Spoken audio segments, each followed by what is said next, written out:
de Kant, la persona podría querer engañarse a sí misma. Pero cabría preguntarse qué sentido tiene el querer decirse mentiras a sí mismo, qué propósito tiene hacer tal cosa. En general hay dos formas de autoengaño. Una es creer en algo que nunca ha ocurrido y al mismo tiempo saber que esta creencia es falsa, y la otra es ignorar voluntariamente algo. En ambos casos los agentes pueden tener tres propósitos: esconder sus verdaderas intenciones a los demás, excusar sus acciones y evitar los remordimientos de conciencia. Con respecto a los dos primeros propósitos, estos se justifican en la medida en que creerse las propias mentiras puede ser una condición para que la persona tenga éxito en la realización de la acción, de manera análoga a lo que sucede a un buen actor de teatro que tiene que creer que él es el personaje que está representando. Pero quizá ese es el tercer propósito el que mejor explica el aspecto paradójico del autoengaño. En este caso, el autoengaño es un mecanismo que le permite a la gente moral que tienen un carácter malo evitar entrar en contradicción consigo mismo, pues es por medio de este que puede conciliar el hecho de que él actúa por motivos no morales y al mismo tiempo afirmar ante sí mismo que él reconoce la ley moral. Para tal fin, el agente corrupto, como lo llama Jaspers, la persona con falsa conciencia, acude a una especie de racionalización moral de sus actos con el fin de evitar los cargos de conciencia. Cuando se consideran los tres propósitos que puede llevar a una persona a autoengañarse, se encuentra que la gente tiene una cierta disposición hacia lo bueno, ya que en todos los casos el agente necesita del autoengaño para evitar enfrentarse con la ley moral que él reconoce dentro de sí. Lo que pasa es que el corrupto es como una especie de hipócrita, pero hay una cosa que el hipócrita tiene y que no tiene el mal diabólico, y es que el hipócrita de alguna manera sí está reconociendo que la ley moral tiene autoridad. En cambio el del mal diabólico no, el del mal diabólico no lo va a ocultar porque para él la ley moral no tiene ninguna incidencia sobre él, ninguna autoridad. Este no sería el caso del mal diabólico, pues dado que éste no reconoce la autoridad moral, no necesitaría mentirse a sí mismo. En suma, el autoengaño puede ser entendido como un mecanismo de racionalización a través del cual el agente trata de evitar las censuras de sí mismo y de los demás por su comportamiento incorrecto. Bueno, entonces aquí voy a analizar, entro en la última parte, que es la teoría de la banalidad del mal. Yo en el texto presento dos críticas, no voy a presentar una de ellas porque ya parte la he analizado, que es que la teoría del mal kantiano no puede explicar para algunos fenómenos como el de Hitler y el de Stalin, que son como defensores de una especie de mal heroico, de que se sacrifican por hacer el mal. Yo no voy a entrar a analizar eso, en parte yo lo he explicado. Si tienen preguntas sobre eso, yo las respondo ya en las preguntas. Entonces voy a ir a la segunda objeción, que es la objeción que me interesa, que es una objeción que viene de algunos intérpretes, de algunos intérpretes de la teoría del mal, de la teoría de la banalidad del mal. Y la respuesta que voy a dar a esa objeción me va a permitir conectar la tesis del autoengaño con la tesis de la banalidad del mal. Una objeción a la postura kantiana proviene de una cierta interpretación de la tesis de Hannah Arendt sobre la banalidad del mal.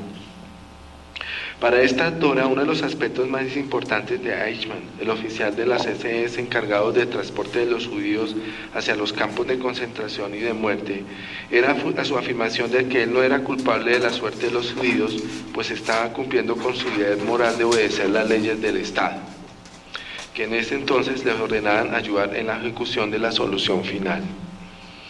Según Arendt, el caso de Eichmann no es excepcional y más bien representa el paradigma del hombre de familia durante el periodo nazi. Ahora bien, dado el énfasis de Kant en el principio del amor hacia sí mismo, su concepto del mal radical no parece tener un espacio para personas como Eichmann, que por su irrevocable compromiso a obedecer las leyes del Estado puede llegar a considerar como un deber moral obedecer máximas moralmente malas. No obstante, una interpretación más refinada del mal radical permitiría mostrar que la tesis de Kant no solo no es contraria a la tesis de la banalidad del mal, sino que se puede demostrar que esta última es un caso especial del mal radical. Esta interpretación más sutil de Kant se basa en la conexión entre la función que tiene el autoengaño en su noción del mal radical y su concepción de la liberación moral. Antes de proceder a esto voy a aclarar un momentico la objeción. Lo que pasa es que Eichmann dice que es un deber moral obedecer al Estado, y de hecho Kant dice que nosotros tenemos el deber moral de obedecer al Estado. Pero el Estado nos está mandando o nos está ordenando a hacer acciones malas. Y en este caso, si eso es así, y en el Holocausto, y el caso del Holocausto fue así, ¿cómo puede explicar Kant eso? ¿Cómo puede explicar Kant este tipo de mal en el cual la persona considera no que está haciendo el mal, sino que está haciendo el bien? Porque está obedeciendo una ley que él considera, una ley moral que él considera correcta. ¿Cómo explicar este caso? ¿Cómo explicar este uso que se está haciendo de la ley moral que está justificando es una acción mala? Aquí hay un problema. Eso es lo que voy a tratar de explicar. Y esta explicación, a su vez, y esa es la razón porque tal vez para muchos, hay una, pues, de los intérpretes de Kant se toma en serio esta objeción, es porque la respuesta a esta objeción permite mostrar pues que la postura kantiana no es una postura moralmente ingenua, la concepción moral kantiana no parte de unos sujetos ingenuos que simplemente aplican el imperativo categórico y sin considerar adecuadamente las circunstancias. Es una crítica que se le ha hecho mucho a Kant, pero cuando uno lee cómo podría solucionar Kant este tipo de situación que estamos viendo ahí, pues uno puede reconstruir una teoría kantiana que sea mucho menos ingenua. Entonces esta va a ser la parte final del trabajo. La teoría moral de la deliberación kantiana tiene dos partes. Primero, la descripción de la situación en la que se encuentra el agente y los posibles cursos de acción, y dos, la aplicación del test del imperativo categórico. Dejando de lado la segunda parte y concentrándonos en la primera, el aspecto central de la deliberación es determinar cuáles son los elementos moralmente relevantes de la situación, esto es, los posibles cursos de acción, las decisiones de las personas involucradas en la situación, los agentes morales afectados directa o indirectamente por dichos cursos de acción y los daños y beneficios involucrados en la situación. Para Barbara Herrmann, en Kant se encuentra la exigencia de que los agentes morales no deben ser ingenuos. Esa es la tesis que voy a explicar. Esto significa que hay una exigencia moral para los agentes de conocer de manera adecuada la situación sobre la cual ellos tienen que tomar alguna decisión. El problema aquí es que los seres humanos no son omniscientes y por tanto es imposible obligar a alguien a conocer todos los aspectos de su propia situación. Para abordar esta dificultad, Barbara Herrmann ha introducido la noción de reglas de la relevancia moral. Según ella, estas reglas pueden ser entendidas como procedimientos que los agentes deben seguir en su descripción de una situación con el fin de reconocer los aspectos morales relevantes de esta. Aunque todos los agentes morales usan algún tipo de reglas de relevancia moral, estas reglas no son algo que se puedan determinar a priori, sino que por el contrario son formadas a través de procesos de aprendizaje. En este sentido, las reglas de relevancia moral son constituidas social y culturalmente y pueden ser vistas como reglas que forman la estructura de la sensibilidad moral de los agentes, en la medida que son ellas las que determinan cómo los agentes ven moralmente su mundo. En el fondo, esas reglas lo que hablan es de la sensibilidad moral, y la sensibilidad moral es como la capacidad que uno tiene de captar en una situación quiénes son las personas que van a ser afectadas por esa situación. Eso es la sensibilidad moral. Aunque Barbara Herrmann no es explícita acerca del papel de la ideología, la cultura y las instituciones políticas en la formación de estas reglas, no es exagerado afirmar que ellas juegan un papel central en este proceso. De hecho, uno de los aspectos más inquietantes de la ideología y la cultura es precisamente la formación de sensibilidades morales que son ciegas frente a los intereses morales de personas pertenecientes a una cultura, una raza o un grupo social diferente. Así, por ejemplo, Jonathan Glover, en su análisis sobre el nazismo, muestra cómo el pueblo alemán incorporó en su concepción del mundo la representación nazi de que los judíos y los gitanos eran seres subhumanos que trataban de corromper la riqueza de la nación alemana. Vistas así las cosas, se puede decir que en tanto exista una diversidad de culturas y de instituciones políticas y sociales, también existirá una diversidad de reglas de relevancia moral. Esta diversidad, sin embargo, no significa que cualquier regla de relevancia moral sea aceptable. Una regla que, por ejemplo, no reconozca a los afroamericanos, a los judíos, a los latinoamericanos, a los gitanos como seres humanos, sería moralmente inválida desde la perspectiva kantiana. Herman sugiere que el criterio central para la evaluación de las reglas de relevancia moral es el principio de la humanidad, es decir, el de considerar a cualquier ser humano como un fin en sí mismo. Una regla de relevancia moral es válida. En este sentido, si permite a los agentes reconocer la humanidad de todos los seres sin importar sus características naturales o sociales. La regla de relevancia moral de una sociedad expresa de alguna manera la forma en que sus miembros se ven a sí mismos y a las personas con diferentes culturas y creencias políticas o sociales. Un signo para determinar si una sociedad es más o menos incluyente, es si la sensibilidad moral de sus ciudadanos los hace más capaces de reconocer la humanidad de los otros. De esta consideración se deriva la exigencia de que los ciudadanos adopten reglas de relevancia moral que les permitan caracterizar a la situación en la que viven sin hacer exclusiones moralmente relevantes. El nexo entre la sensibilidad moral y la ideología nos revela un aspecto político importante que está detrás de la exigencia de que los seres humanos no deben ser ingenuos. A partir del análisis del autoengaño, se puede inferir que para una postura que siga los lineamientos kantianos, la ignorancia no sería una excusa válida, especialmente en aquellas situaciones en las que es posible, en la que el daño ocasionado a otros puede llegar a ser devastador. Esta tesis se sustenta precisamente en la relación entre la noción del mal radical y la del autoengaño.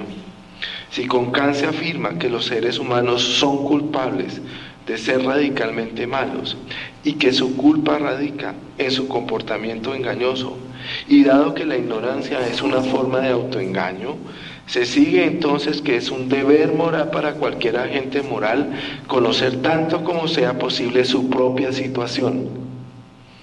En el ámbito político, esto significa que los agentes deben mantener una posición crítica con respecto a las diferentes ideologías, culturas y prejuicios sociales que coexisten en una sociedad. En otras palabras, los ciudadanos no deben ser ingenuos. Es esta falta de actitud crítica la que Arendt le atribuye a Eichmann. Para ella, lo que caracterizó a los alemanes comunes y corrientes durante el periodo nazi fue su irreflexibilidad, su negación a enfrentar críticamente la realidad. Este tipo de actitud se puede entender como una forma de ignorancia voluntaria de aspectos moralmente relevantes que estaban envueltos en las órdenes del Führer. Aunque este tipo de comportamiento puede ser explicado a partir de la crisis económica que sufrió Alemania en los años 20 por el antisemitismo que en ese entonces dominaba toda Europa, la falta de actitud crítica por parte del pueblo alemán desde una postura kantiana sería inexcusable. Como hemos dicho en varias ocasiones, asumiendo que los seres humanos son radicalmente malos, en el sentido de que ellos están sujetos a caer en tentación, y dado que uno de los mecanismos que nos lleva a caer en tentación es el autoengaño, y por ende la ignorancia voluntaria, se sigue que la razón práctica no consiste meramente en la aplicación del imperativo categórico, sino además, y tal vez más importante, en el conocimiento de la situación. El problema de este planteamiento es que asume que todos los seres humanos tienen la capacidad innata de ser críticos. Para enfrentar esta objeción, Campbell podría decir que rechazar el carácter innato de esta capacidad es peligroso moralmente, pues implica afirmar que hay seres humanos adultos normales sin la capacidad de ser racionales y por ende sin la capacidad de ser miembros activos de sus comunidades políticas, es de ser ciudadanos con la capacidad y el derecho para deliberar sobre los asuntos públicos. Argumentos como este pueden convertirse en una justificación ideológica de la exclusión social y política. En otras palabras, lo que Kant afirma es que los seres humanos, como seres finitos, aunque son radicalmente malos, como seres racionales tienen la disposición tanto a actuar de acuerdo con la ley moral, como de conocer a sí mismo su propia situación. Por supuesto que esta tesis implica asumir una visión esencialista de la naturaleza humana.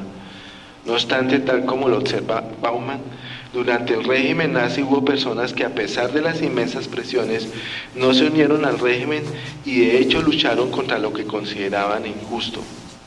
Para Bauman esta es una señal de que aunque el mal moral puede ser producido por las instituciones sociales, la disposición a ser bueno es una fuerza natural que persiste y que puede superar las presiones políticas y sociales. En contra de Kant y de Bauman, uno podría pensar que tal voluntad de resistirse a la opresión, de defender la dignidad, la igualdad y la libertad, es un logro de la modernidad y en consecuencia un producto histórico. Finalmente, la discusión acerca de la teoría del mal de Kant y de cómo ésta ayuda a explicar la tesis de la banalidad del mal es un indicio de que la tesis kantiana es un instrumento conceptualmente adecuado para dar cuenta de la tesis acerca de la ambivalencia de la modernidad. Si aceptamos la conclusión central de Milgram, esto es, que un aspecto central del carácter de los ciudadanos modernos es la obediencia ciega a lo que es visto como una autoridad legítima. Y si consideramos que dicha actitud es un ejemplo paradigmático de lo que significa perder la perspectiva crítica de la sociedad, y si igualmente consideramos que dicho carácter es determinado por la cultura y las instituciones, se puede concluir entonces que la sociedad moderna crea una atmósfera que obstaculiza el desarrollo de las capacidades críticas de los ciudadanos. Pero al mismo tiempo, si también mantenemos que es parte del proyecto de la modernidad la promesa de transformar las instituciones políticas y sociales e inculcar a los ciudadanos las ideas de libertad, igualdad y solidaridad, difícilmente se puede negar que la modernidad también tiene un elemento emancipatorio. Son estas tendencias contradictorias las que llevan a pensar a los más pesimistas que la modernidad es un fracaso y a los más optimistas, como Habermas, que la modernidad es aún un proyecto inconcluso. Muchas gracias.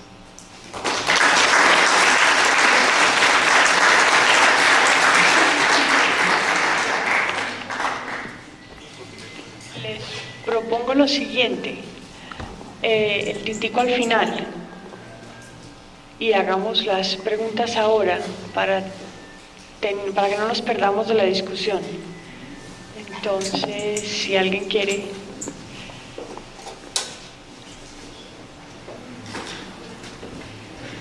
Los que quieran, sin embargo, ir por su café pueden ir o entrar.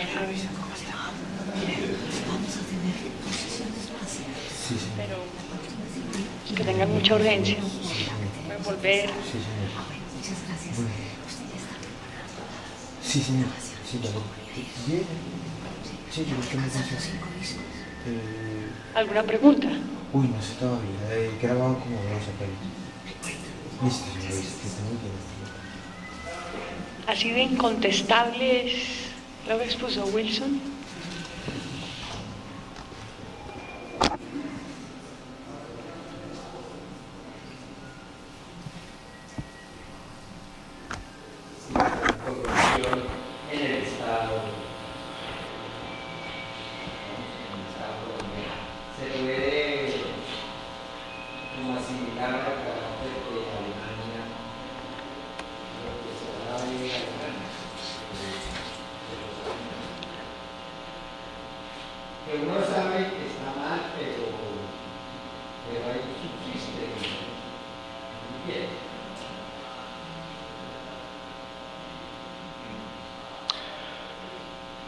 Bueno, no estaba hablando de la corrupción del Estado, sino de la corrupción del alma humana.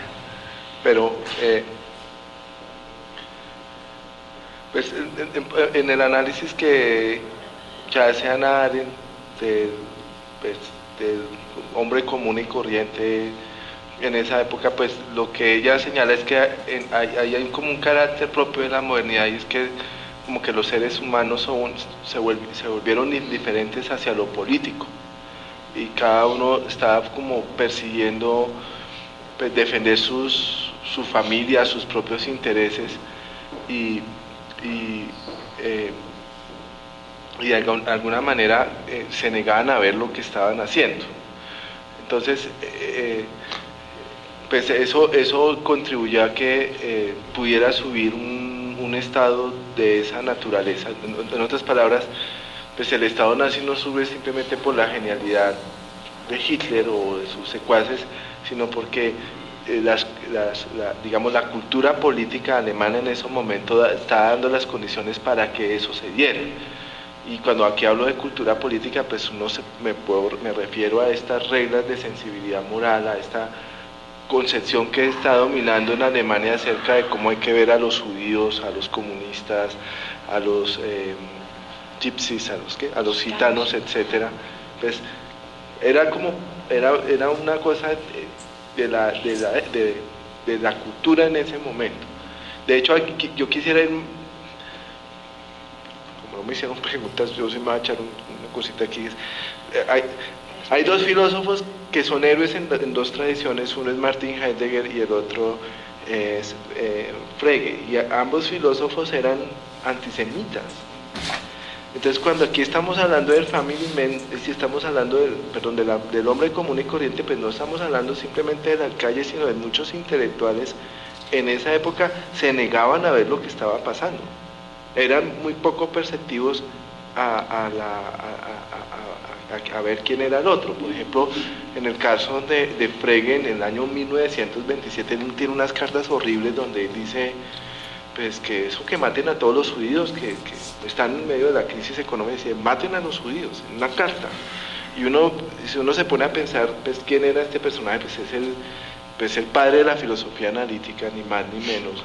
Pues se supone que tiene una capacidad de formular juicios lógicos bien hechos, pero aquí lo que se muestra es que lo que llama Hannah Arendt, esa falta de juicio es aquí, lo que llama Hannah Arendt, esa incapacidad de juzgar, se nota inclusive en un pensador como esto, porque aquí la capacidad de juzgar es la capacidad de enfrentar esa situación, de ver la situación, y eso no es una cuestión, y aquí no estamos hablando de una capacidad lógica, es una capacidad que uno podría llamar moral. Y esa capacidad moral sí consiste en ser perceptivos de quiénes son las personas afectadas por las acciones de uno. Y eso es lo que es, este personaje es muy ciego. Yo aquí hay una anécdota, hace un tiempo, hay un profesor aquí, yo no me acuerdo el nombre, afortunadamente se me olvidó, es un profesor muy famoso en lógica, así. Entonces el señor decía que él no votaba, aquí hubo hace un tiempo como un referendo, me acuerdo que era contra el secuestro, una cosa así. Entonces que él no votaba, una consulta, que él no votaba porque él veía la pregunta contradictoria y la mayor parte de la gente votaba. Entonces, pues en el momento, pues estamos en un sitio lleno de lógicos y todo eso, todos se reían por la genialidad del señor. Pero a mí me pareció terrible pensar que mientras la mayor parte de la gente entendía lo que se le estaba preguntando, esta persona no era capaz de entender eso. O sea, era un lógico brillante que era incapaz de entender una pregunta tan sencilla como ¿está de acuerdo con esto, sí o no? Y él veía eso en una contradicción lógica, y la gente no veía en eso una contradicción. Entonces ahí hay una incapacidad de percibir lo que está en juego, lo que estaba en juego en esa situación. Y yo me acuerdo que era una cosa como en ese momento difícil, porque era una cosa sobre la paz, ya me acuerdo, era el mandato sobre la paz, era una cosa fácil de decidir. Entonces, cuando estamos hablando de la sensibilidad moral, pues estamos hablando del ciudadano común y corriente. Y en ese caso a mí lo que me impresionó es que estos filósofos y a veces la filosofía misma como que ciega a eso. Entonces se vuelven como autistas. Entonces creen que la inteligencia es formular, o ellos creen que ser inteligentes, mucha tradición de la filosofía cree que ser inteligente es formular juicios lógicamente consistentes, pero eso no es lo mismo, no es suficiente en el ámbito moral. En el ámbito moral es más complejo que eso, que simplemente formular juicios lógicamente consistentes. O sea, para muchos Heidegger es el pensador del siglo XX, pero el señor nunca reconoció su error. Y cuando Hannah Arendt escribió Eichmann en Jerusalén, ella en sus cartas con Jaspers, eso, estaba preocupada porque Heidegger no reconocía lo que pasó. Entonces él dijo, este tipo no piensa. ¿Sí? Entonces una de las cosas que es importante desarrollar en una reflexión filosófica es el juicio moral. Y el juicio moral no es una cuestión simplemente de aplicar un principio moral, una ley moral, sino de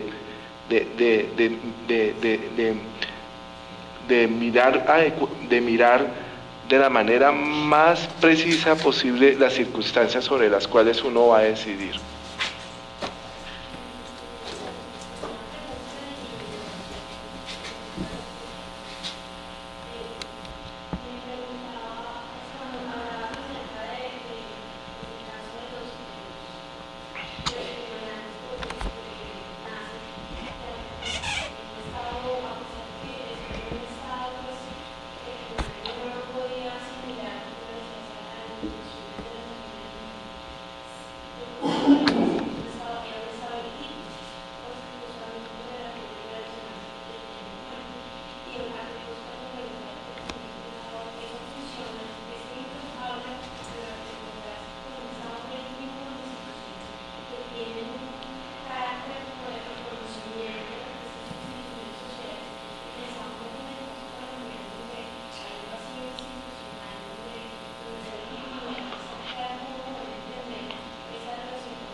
No le entiendo bien la pregunta, vuelve.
Pues, bueno, yo no sé si le entendí bien la pregunta, pero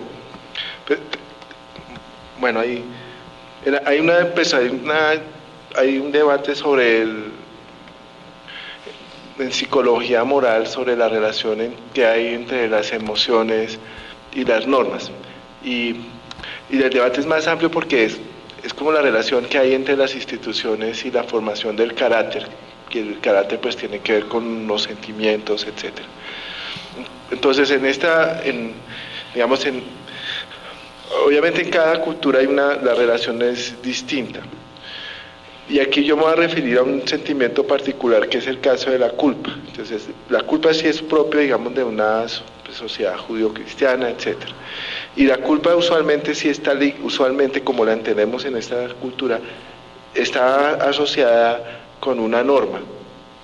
Entonces, cuando violamos la norma sentimos la culpa. La culpa es un sentimiento, una emoción. Entonces, una discusión que se presenta es ¿cuándo se justifica tener culpa? ¿Cuándo no se justifica tener culpa? Entonces se dice, no, se justifica tener culpa cuando uno ha violado una norma que uno mismo ha aceptado, es cuando se justifica. Hay casos que uno tiene culpa, pero no se justifica, como cuando, por ejemplo, yo me siento culpable de acciones que otro ha hecho y de las cuales yo no tengo nada que ver. Entonces, en ese caso, ¿qué justificación podría tener la culpa en esas circunstancias? Ahora, el caso de la culpa, pues es un caso en el cual la justificación de la culpa va ligada a una norma. En la discusión sobre las relaciones entre norma y culpa hay una tesis que dice que las emociones las emociones tienen un contenido que remite a normas. Y hay otras concepciones que dicen que las emociones no necesariamente remiten a normas, ¿sí? Ahora, cuando nosotros nos enfrentamos ya a casos empíricos, pues obviamente vamos a encontrar muchas situaciones en que pues, las emociones no corresponden a ciertas normas que las personas aceptan y que han interiorizado, ¿sí? Que puede ser pues, casos como el que usted encuentra.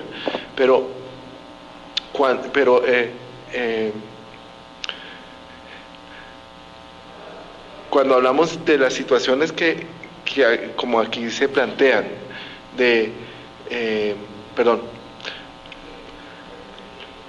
hay en la tradición moral una concepción que pone las emociones como el centro de la reflexión moral y como digamos el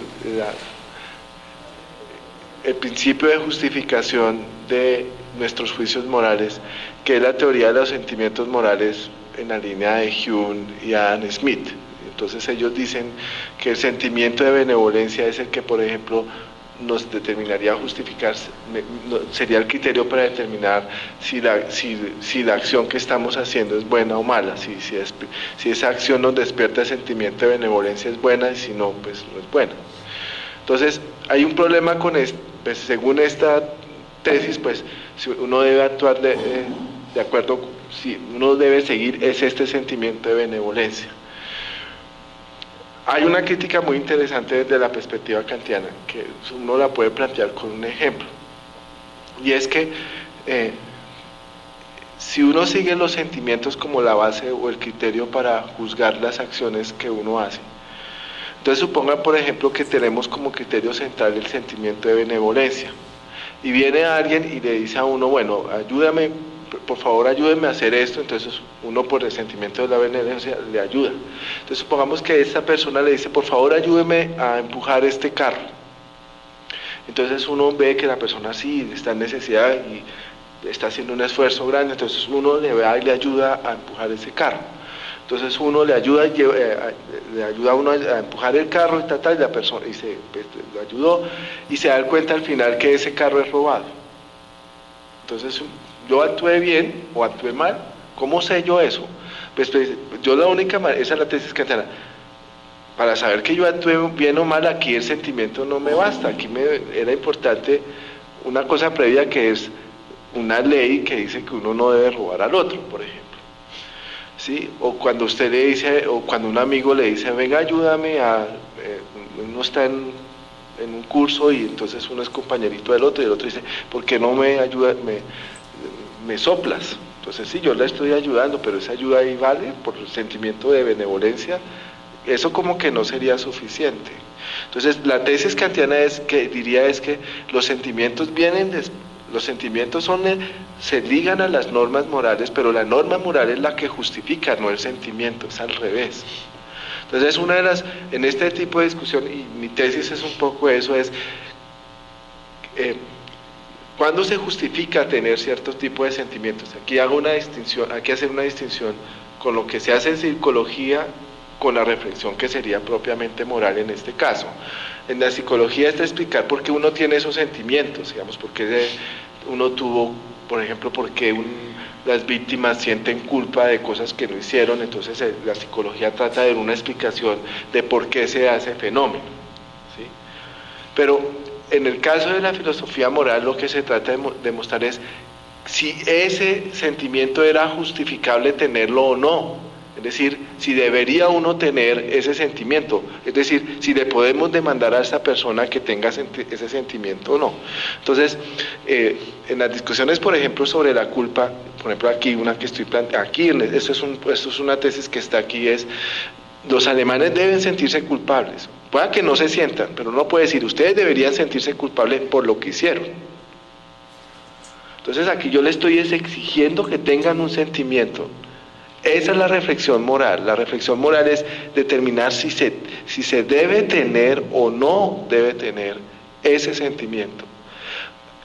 Una cosa que me ha impresionado en las discusiones morales desde la teoría de John Rawls es que la discusión moral cada vez se centra más en determinar cuánto se justifica tener cierto tipo de sentimientos y cuándo no. Entonces aquí expliqué uno que es el de la culpa, pero hay otros como por ejemplo cuando uno debe sentir compasión o cuando no debe sentir compasión, o por ejemplo cuando uno debe sentir resentimiento, o cuando uno debe sentir indignación, o cuando uno debe sentir simpatía. Esa es parte de la discusión.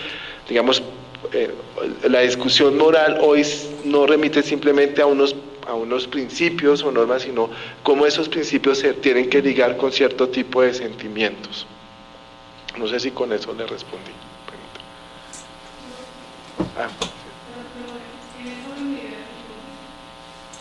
Ese tipo de formas también, o el tipo de sentimientos ligados al grado de información que se tenga frente a un hecho dado. Es que no, la pregunta me la vuelve a repetir un momento a ver si la capté bien.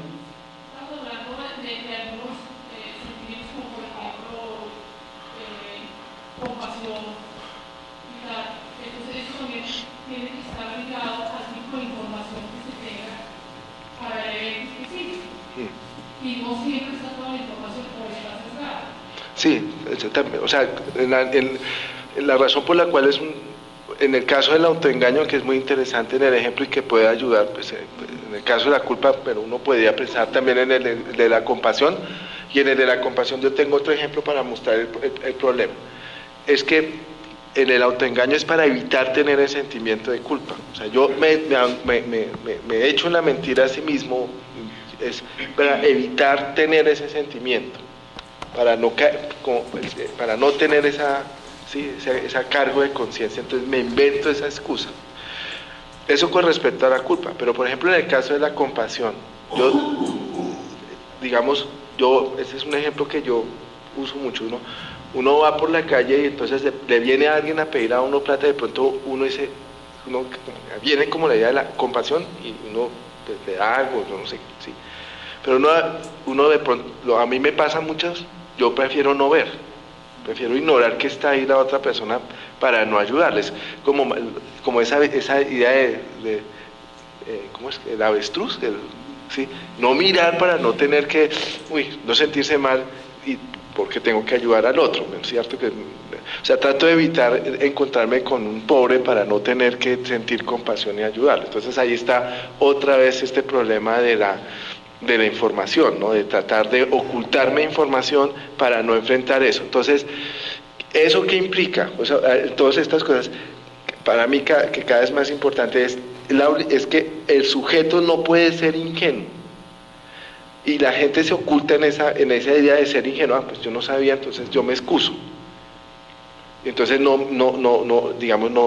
evito ser afectado, digamos así, perdonen la redundancia, afectivamente, al decir no, yo no sabía lo que pasó. Sí. Sí, Y ahí viene el otro, que uno no sabe si el otro... No, es ahí donde viene el punto, es que eso es muy interesante por lo siguiente. En otro trabajo, no en este, es como un capítulo previo, yo analizo una tesis de Levinas que es muy bonita y pues Levinas dice que primero está el otro. La relación moral es una relación asimétrica en el sentido de que el otro está primero que uno. Y cuando él habla del otro, pues él piensa el otro como una demanda, y una demanda que dice dos cosas: no me mates, primer mandamiento, no matar, y el segundo, ayúdame. Entonces, la tesis de Levinas es que uno tiene que ser pues, incondicional, totalmente incondicional a la demanda del otro. Entonces, en la tesis de Levinas, cuando yo me enfrento al otro y el otro me pide ayuda, yo me tengo que plegar totalmente al otro y ayudarlo, ¿sí? Entonces, cuando uno la pregunta suya es claro, uno viene el otro y le pide porque dice que lo necesita, pero nosotros tenemos también casos, y esa es como la dificultad, de que también nos pueden engañar y realmente no nos necesitan y nos están explotando. Entonces ahí viene también una dificultad interesante. Sí, nosotros tenemos la obligación de ayudar al otro, pero también nosotros tenemos que tener en cuenta que hay muchos otros que tienen necesidades y no solamente ese otro. Entonces uno sí le puede exigir a cualquier sujeto que cuando vaya a ayudar al otro tenga cuidado de determinar quién es el que necesita y qué es lo que necesita, ¿sí? Porque precisamente como digamos los recursos son escasos, uno no puede uno no puede ayudar a todos, sino que uno tiene que priorizar cuáles de esos otros va a ayudar, y uno tendría que ayudar al que más necesita. Entonces aquí, claro, pues ahí viene un poco la culpa. Ahí es donde entra el terreno de lo político, porque lo político precisamente es como pues uno no tiene simplemente un otro, sino muchos otros a los que tiene uno que enfrentarse, ¿sí? No, vamos a hacer la última pregunta porque ya nos sacan del salón.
Bueno, son dos preguntas. Entonces, la primera pregunta es muy interesante porque, digamos, ni las empresas ni los estados, digamos, como instituciones no tienen sentimientos. Los que tienen sentimientos son los individuos. pero los individuos, pero esos sentimientos que tienen los individuos no se forman en el vacío, sino se forman en las relaciones interpersonales, que son, digamos así, el centro de cualquier comunidad. Y tanto empresas como estados, etcétera, cuando lo que hacen es regular las relaciones o establecer marcos regulatorios a esas relaciones interpersonales, y por lo tanto no pueden ignorar esos sentimientos que se están tejiendo allí. Voy a poner un ejemplo. Sí. Cuando hablamos del Estado, hablamos de una cosa que se llama la legitimidad. Bueno. En el ámbito de lo político, lo que define, lo que distingue una institución política de otro tipo de instituciones es que los ciudadanos, es que a los ojos de los ciudadanos ese Estado es legítimo. Y la legitimidad consiste en que los ciudadanos voluntariamente aceptan las disposiciones de ese Estado, las leyes, la Constitución, las leyes, las normas de ese Estado, las órdenes que da ese Estado. Entonces, el Estado tiene que justificar sus normas, sus leyes, sus órdenes frente a los ciudadanos, tiene que dar razón de eso. Y en ese sentido, el terreno de lo político, en esta visión, en esta concepción, implica que las normas tienen que ser justificables frente a los ciudadanos, no simplemente pueden ser justificadas basadas en la fuerza, porque en ese caso entonces el Estado no se diferenciaría, digamos, de la mafia. Entonces, un elemento característico de un orden político es que ese orden político no puede estar sustentado solo en la fuerza, aunque la fuerza es un elemento de lo político. ¿Listos? Entonces, ¿qué es lo que tiene que el Estado justificar? Pues esas normas, y los ciudadanos, si las aceptan voluntariamente, entonces las van a acatar voluntariamente. Y cuando no las obedecen, pues los ciudadanos no solamente van a recibir castigos, sino que se van a sentir culpables. O sea, hasta ahí está, sí. Y eso es lo mismo uno puede hablar en el caso de las empresas, pero yo no me quiero meter allá, que eso es otro, pues eso es eso hay una discusión bastante interesante, pero muy larga.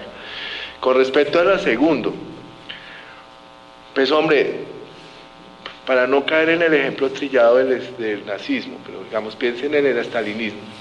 60 millones de personas murieron de hambre, niños, pues son jóvenes, mujeres,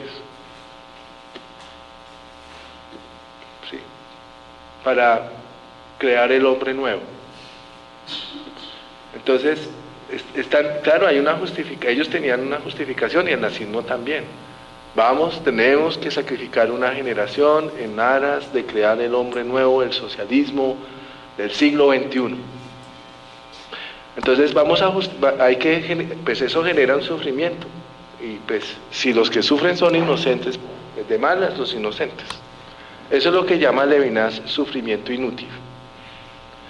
Desde un punto de vista moral, el sufrimiento inútil no tiene justificación.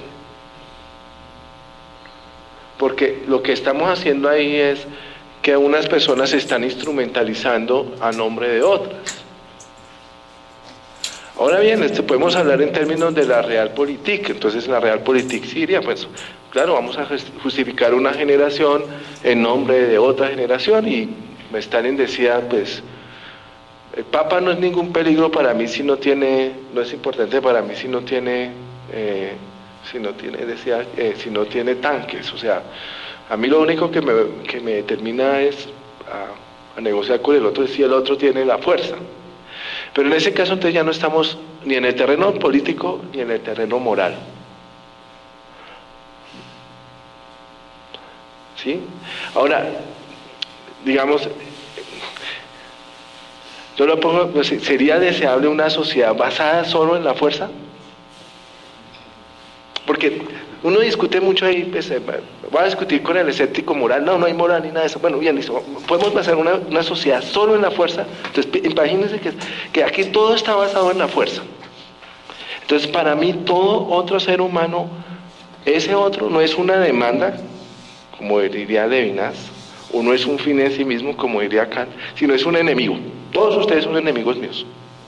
Eso es como vivimos en ciertas partes en Colombia. Entonces, como todos ustedes son enemigos míos, yo desconfío todo el tiempo de ustedes. ¿Sí? Y yo además trato de, como son enemigos míos, yo trato todo el tiempo de atacar primero para evitar que ustedes me ataquen. ¿Sí? Entonces, en una sociedad así, pues viviríamos totalmente, todo el tiempo, pensando que el otro nos va a dañar. Obviamente, este es el estado de naturaleza de Hobbes. Ahora, piense si ese estado de naturaleza es vitalmente, existencialmente posible. Piense que todos los que ustedes viven alrededor suyo, todo el mundo está pensando en darle por la cabeza a usted. A ver cómo se viviría en esa sociedad. Eso sería una sociedad claustrofóbica. Una sociedad donde uno todo el tiempo está mintiendo. Una sociedad donde todo el tiempo uno está engañando. ¿Sí? Pensemos en esa imagen de sociedad. Sí, sería una sociedad que uno desearía vivir. Yo por lo menos no. Y yo creo que si yo soy un egoísta racional, tampoco me gustaría esa sociedad. Porque en esa sociedad, como todos somos egoístas y somos tramposos, pues todos nos estamos haciendo daño. En cambio, una sociedad en donde yo pueda hacer el daño y a mí no me hagan daño porque los otros son buena gente, sería una sociedad muy buena para mí. Entonces, por el mismo argumento del egoísmo racional, uno no viviría en una sociedad pues, de diablos. Uno no viviría en esa. ¿Sí? Pero es un hecho además. No es una cuestión, es un hecho que la mayor parte de nuestras relaciones interpersonales las basamos en la mutua confianza. Buena parte. Sí. Bueno, muchísimas gracias. Vemos el martes entonces.